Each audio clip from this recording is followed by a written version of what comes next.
Good morning, everybody. Is this on? Is this on? I know you want to record. Mm-hmm. You know, I was saying to William, we were saying a little bit earlier, normally when I speak and we go all around the country, I'm having to be the cheerleader for compassion and change and empathy. This is such pleasure for me because you all already have that passion. So thank you all for the work that you do. Also want to tell you a little bit about Tonier. You saw the pictures that John put up. I don't think it was on.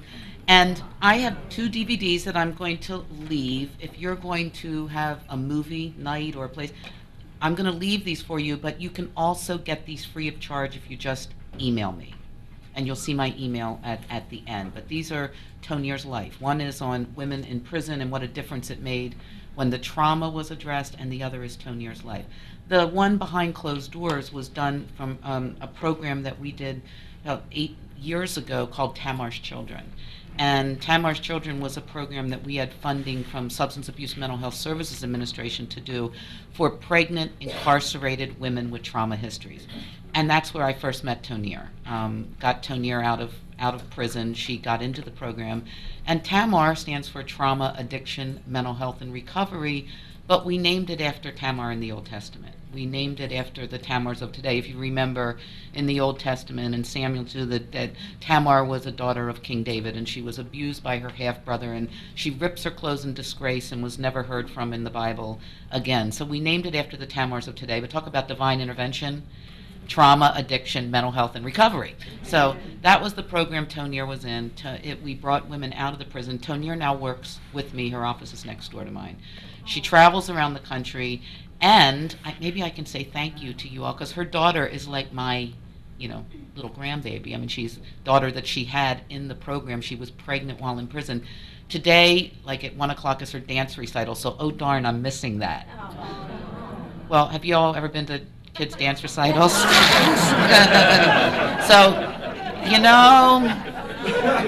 as upset as I am to not be there, yeah, there you go. So Tonier is just a total inspiration. She's gone to Delaware several times, but there's a lot of Toniers. We've worked with lots of Toniers, and the importance about understanding trauma. I've spent years in the system, in homeless programs, in addiction programs, mental health, juvenile justice, adult justice.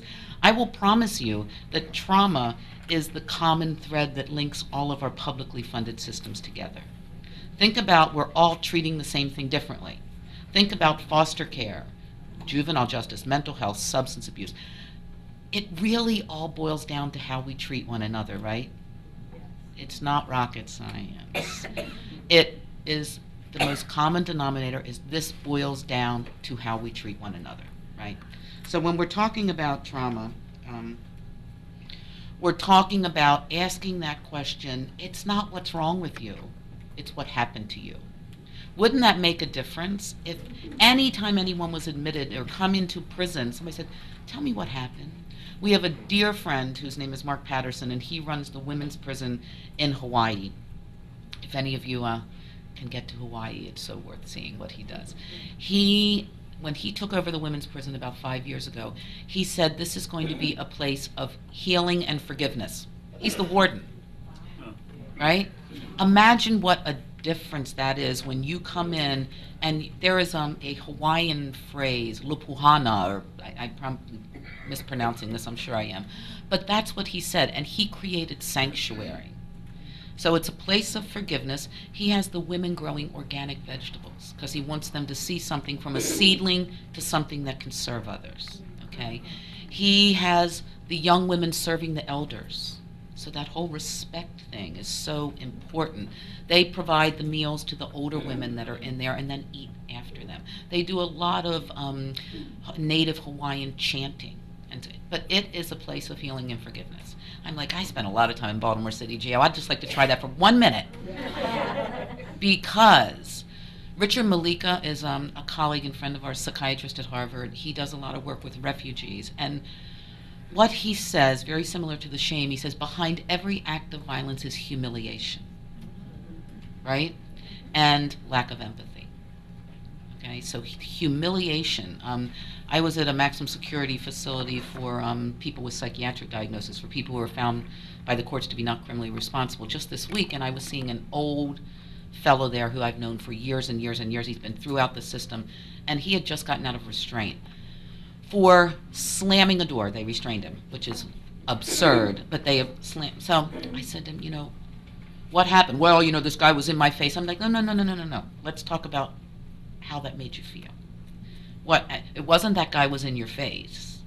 What happened when that guy was in your face? And sure enough, it was humiliation. I mean, sure enough, he asked this guy a question. The guy said, well, I'm board president. I'll get back to you later. That humiliation, that I'm not valuable, came right back to him. And the only thing he knew how to do was to become aggressive. That's the work that John was showing about the brain and what happens. But think about that. When I just took it back to him and said, how did him being in your face make you feel? He said, oh my God, I'm going to really think about that. I had never thought about it like that. But think about Richard Malika's book, Healing Invisible Wounds. And again, he runs a program in Massachusetts, mainly for Cambodian refugees. Talk about the trauma there. So when we talk about trauma too, we think differently about those that we serve. We think differently about people that we see on the streets. We think differently about our own children. I mean, symptoms are adaptations to the trauma. So rather than just treating the behaviors, we need to look at where they are coming from. I mean, when you look at things through a trauma-informed lens, I see people treating their kids poorly in the grocery store, and I want to intervene, right? I want to give the kid the nickel for the gumball machine or whatever, but all the fights that you think, oh my gosh, what are they doing just through this relationship of shaming this child in front of everyone? So that experience of shame. Symptoms are adaptations. Sandy Bloom, a colleague of ours, she says hurt people hurt people. That's not always true, but a lot of the folks in prison think about that. I mean, some people, when you have trauma, you go overboard to never hurt anybody again. But when you think about people who are involved in the justice system, think about that. Do hurt people hurt people? And then finally, violence causes trauma, and trauma causes violence. Okay? So the witnessing of violence is clearly as damaging as the experience of violence. So we're working to change definitions of trauma. We were just at an experts meeting this week held by the feds to really come up with some new definitions of what are we talking about trauma. But we're really talking about that interpersonal experience of violence, but also of neglect. But that witnessing of violence, we're learning from returning troops that experience of watching someone get shot is frequently more damaging than getting shot themselves. So think about how that translates to our communities. How often do you go through urban communities and you see shrines on the lamppost to people who have been killed? Tonier and I did a focus group of boys in the justice system in Baltimore City. We asked these kids, how many of you have an incarcerated parent or formerly incarcerated parent? Anybody have any ideas? 100% of those kids. And they told stories of hustling on the streets to feed brother and sister while mom was out using, right? I asked those kids, how many of you have watched someone get shot? 60%. Now that's the witnessing of violence, that huge trauma, because when you witness violence, and you witness your mother be beaten, or you witness the experience in their community, you're powerless, You're just powerless to do anything. So think about that as trauma. But what makes something traumatic is the person's response. I mean, what happened as a result? That's where the trauma comes in, okay?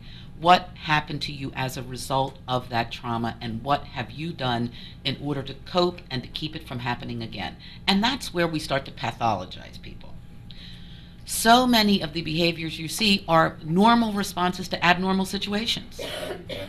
Okay, so they're normal responses to abnormal situations, and they're self-protective. Has anyone seen people who self-injure, who cut? You see that in jail a lot, right?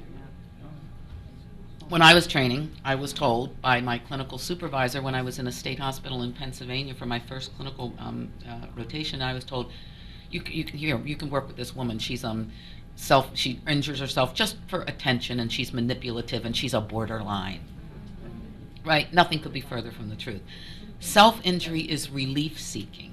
It's solution-seeking. Perhaps a solution that seems counterintuitive to us. But when people injure, they injure to control externally what they can't control internally.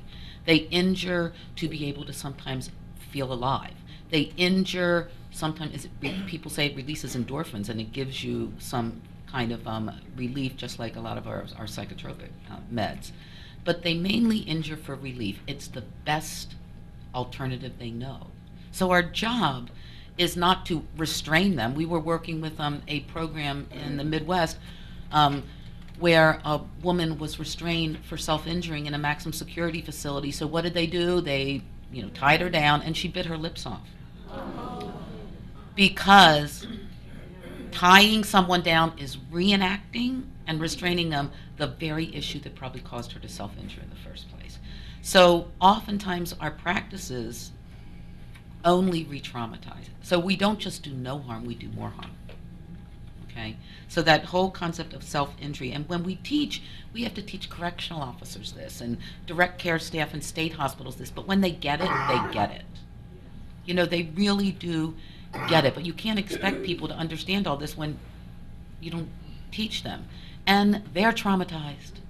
So the work has to be all across the board. We need to learn to respect one another across the board. And I can't tell you how many facilities I go in, where the big wheel administrators are sitting in their office and there's the officers or unit staff that are doing all the work, and God forbid something happens because they get blamed. So it's trauma-informed care levels the playing field and creates those environments that do no more harm and creates environments of respect. Okay?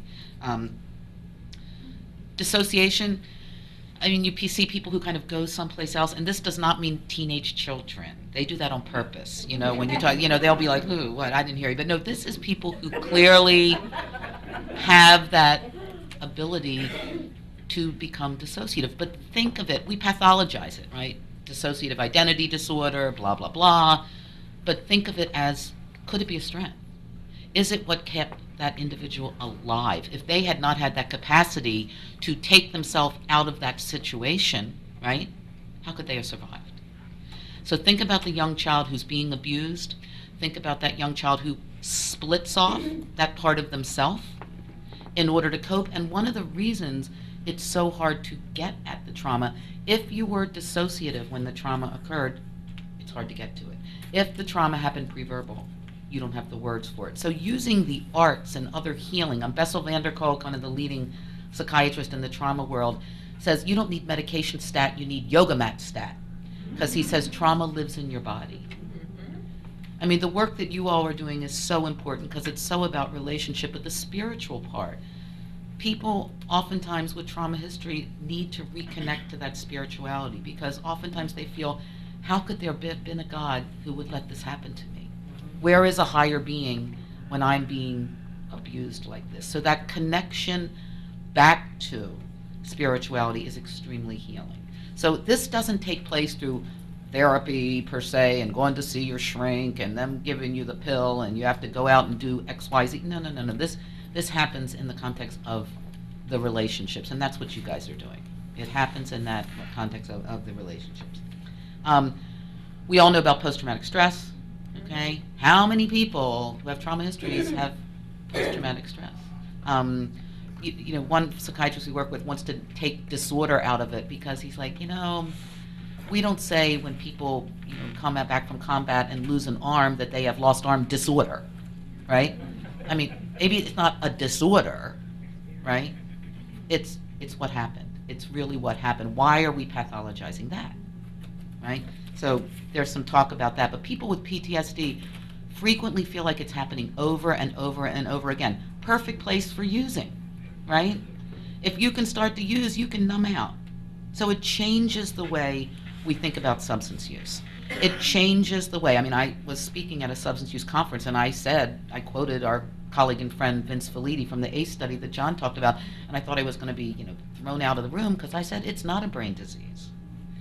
It's adaptive, and it's solution seeking and relief seeking. Not the healthiest, but our job then is to replace those kinds of unhealthy coping mechanisms with strength-based support. So when somebody gets triggered and they have that traumatic reminder, which happens all over the place, you can say, you know what, I'm safe, it's okay. It's okay. I can do something rather than cut myself or use or hit someone.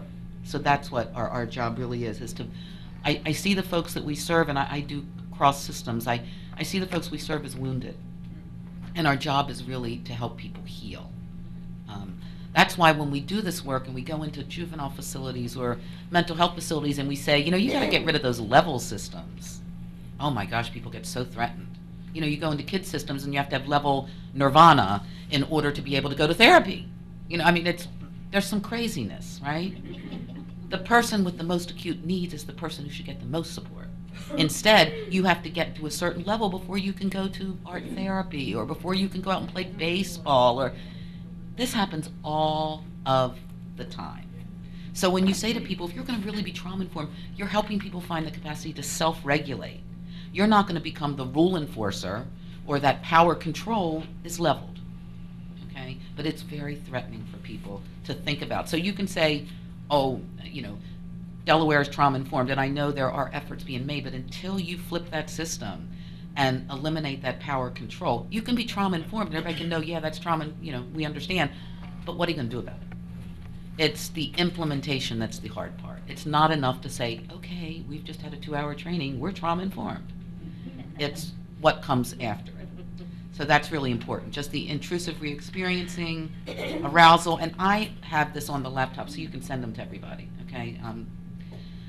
Just a little bit of statistics. Up to 2/3 of men and women in substance use treatment report childhood abuse and neglect. So wouldn't you think this would be the primary thing we treated? Tonier had 83 arrests, 66 convictions, had been in and out of every substance abuse program imaginable, okay? But no one ever said, let's look at what happened. Instead, they do that behavioral control, and you better have clean urine, or you're going to go back to jail, or all of these things that really try to control those behaviors versus looking at healing them. So up to 2/3. Male veterans, 77% exposed to childhood trauma. That's pretty incredible. That's who's going into the military, okay? We were doing work at the Brig in Miramar in California, where women, almost all women who are arrested go. I was like, how did these women get into the military in the first place? The trauma and the pain and the things they talked about, well, they don't test for that. And these women came from small towns thinking this was going to be a new life for them. But what happened? They get traumatized. The number one reason people got locked up in the Brig in Miramar is prescription drugs. So you get drugs, you get the drug in order to control your physical pain, but then it was working on the emotional pain for you. You go home on leave, and you're out of meds, and that's what happens. And not the old days, in the Vietnam days, where everybody was doing heroin or pot or whatever. This is all prescription stuff. All prescription stuff, which makes it even more complicated because it's using licit drugs rather than illicit drugs. But it's doing the same thing. It's for the same purpose. Women in substance use, up to 99% have a lifetime history of rape or incest. That's incredible stuff. Being abused or neglected as a child increases the likelihood of arrest as a juvenile by 59%. Arrest rates of trauma exposed youth 6 times higher than the similar peers, and up to 92% of incarcerated girls, severe or emotional abuse. We were doing some work at a juvenile girls facility, and the staff was telling me they were taking girls down several times a week in the bathroom. Mornings, I'm asking them, when are they? This facility had a lot of seclusions and restraint. So I said, let me go see what's going on in this bathroom. Let me walk through that you're taking these kids down, well, at least a couple times a week. So remember, that experience of violence, of restraining someone, traumatizes clearly the person being restrained. But it traumatizes everyone else that watches, and it traumatizes the staff that's doing it. So what we're trying to do is prevent that from happening in the first place. So I go into the bathroom. There are no doors on the head stalls, right? There are no doors on the shower stalls, and staff are watching them. And they said if there's no female staff, male staff are watching them. Now, even if you're not a trauma survivor, would that set you off? Yeah, it would. But when the staff got it, when the officers got it. And this is, I love when people get these aha moments. They said, well, yeah, now that makes sense. We didn't know this. We didn't put this together. So they said, we can hang Velcroed curtains up. We can hang curtains that when someone tries to hang from them, it'll fall down. Because guess why they took the doors down? 10 years before, someone tried to hang themselves. So what was the answer? No doors. They were harming people. But when the staff got it, second highest incident, surprise, surprise, was bedtime. A brilliant female officer said, no wonder this happens. They're locking 8 girls in this dorm. They had these horrible beds. The girls were banging on the window to try to get the staff attention. They're all getting triggered, all getting traumatized. These girls are not, you don't say lights out, 8:30, go to bed, and if you don't behave, we're going to, put you in administrative segregation. So when this woman got it, she said, I'm going to read them bedtime stories.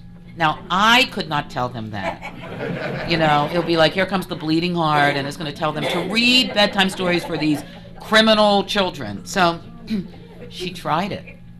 Guess what happened? No violence. Everybody calmed down. She said, it worked for my kids. Why didn't I think it was going to work for these kids? She then brilliantly, I'd like to clone her, I love this, she started reading them a chapter of their history book every night. Because these girls, sitting around in school reading U.S. history was really not, they had a few other things on their mind. But guess what happened? They learned their lessons.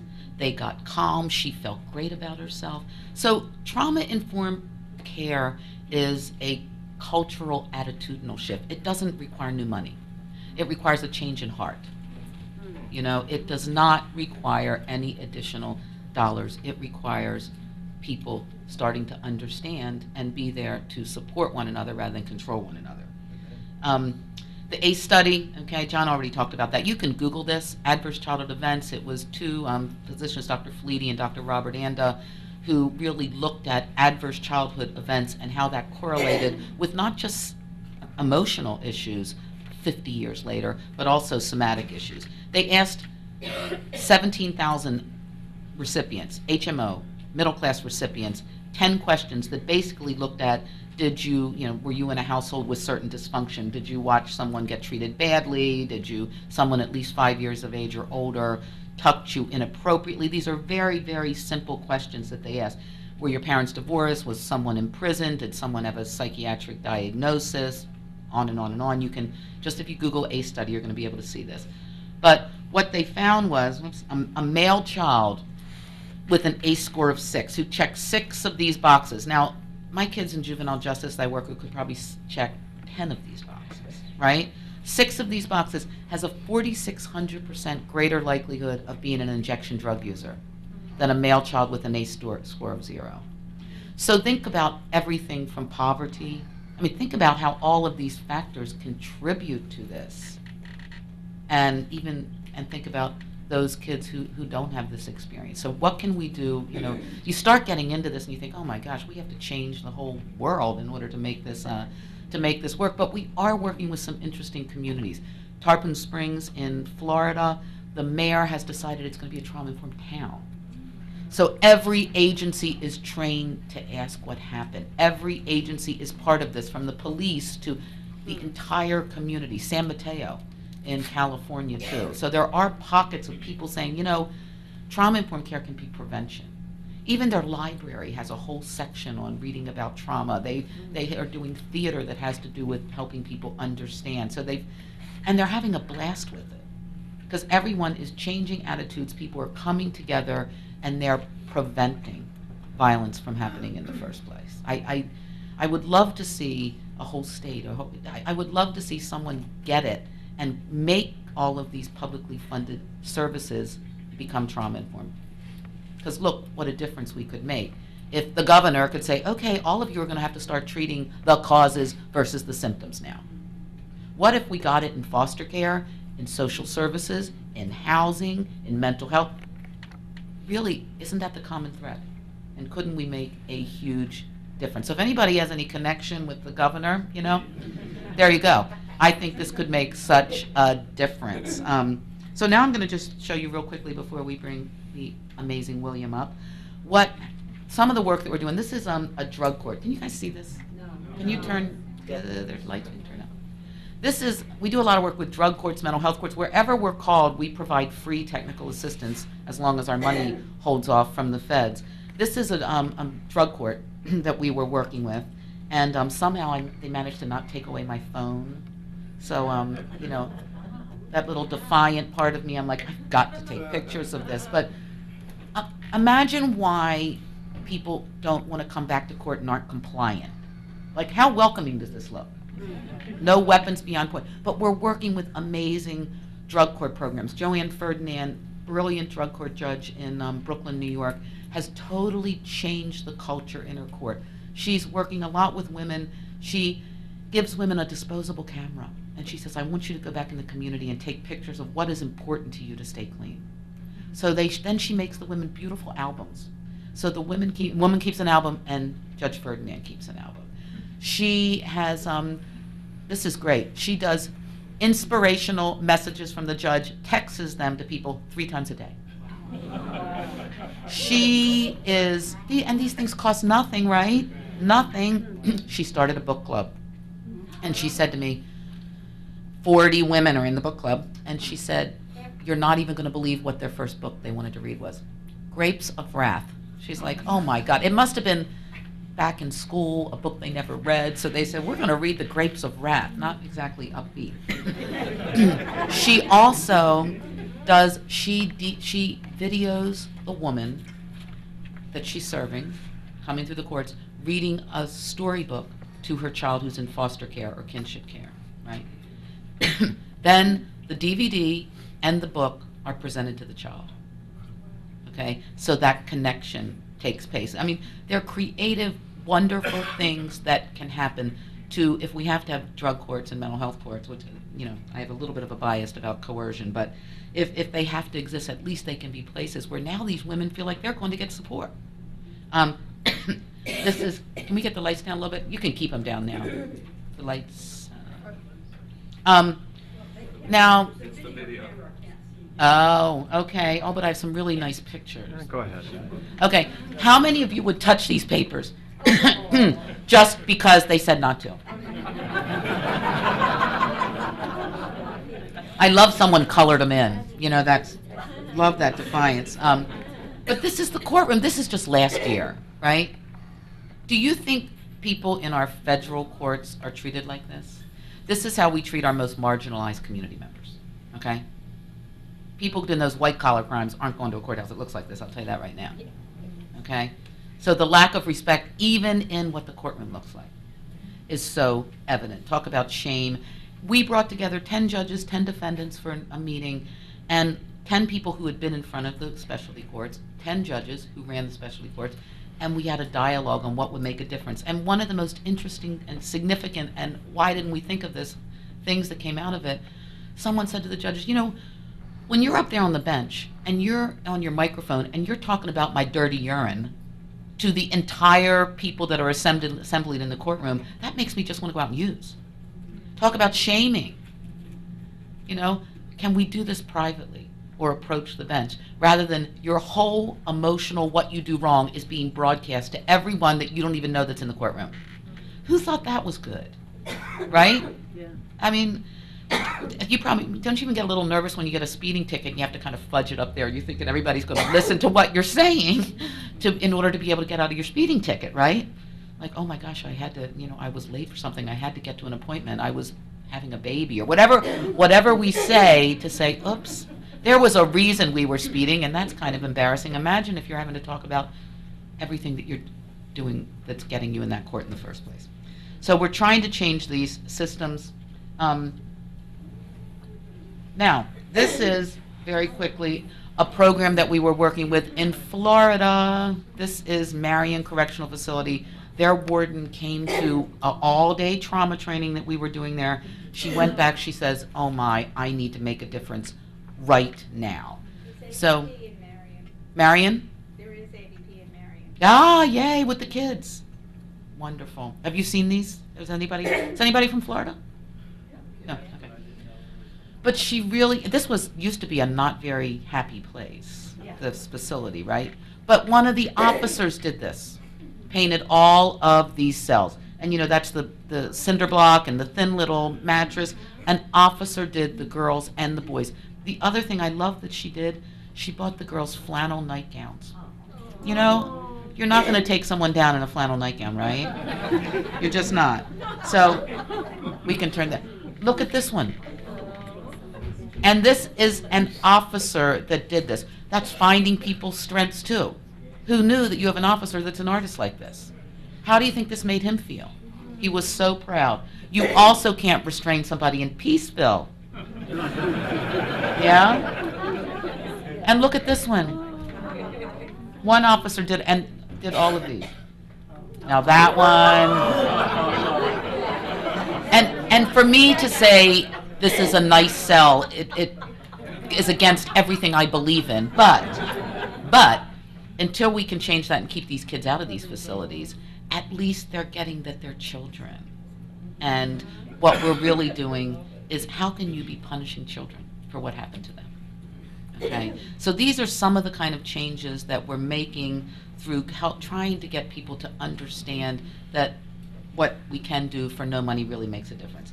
So I'm going to just close with, I'm sure I don't have to tell you all this, but it's my favorite quote, and I think it's so important on how we live our life too, that you've learned that people will forget what you said, people will forget what you did, but people will never forget how you made them feel. And isn't that true? Right? It's so, so true. So the work that you're doing and how you're making people feel is really changing lives. So I honor you for that and thank you for that. And here's my contact information. Can everybody see that? Can you see it now? Joan.Gilece, Joan.Gilece,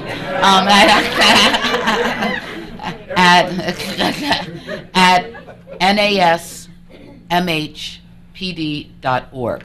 Please call us if you want the DVDs. This is Tonier's Life and 4 Women Telling Their Story. These are great training, materials. If you can, I'm sure you can show them maybe over the weekend. So with that, I thank you, and I want to bring up my friend and colleague, William. There you are.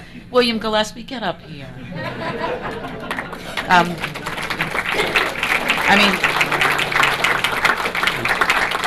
This guy is my heart, and he will become all of your hearts the minute you hear him speak. So, to William.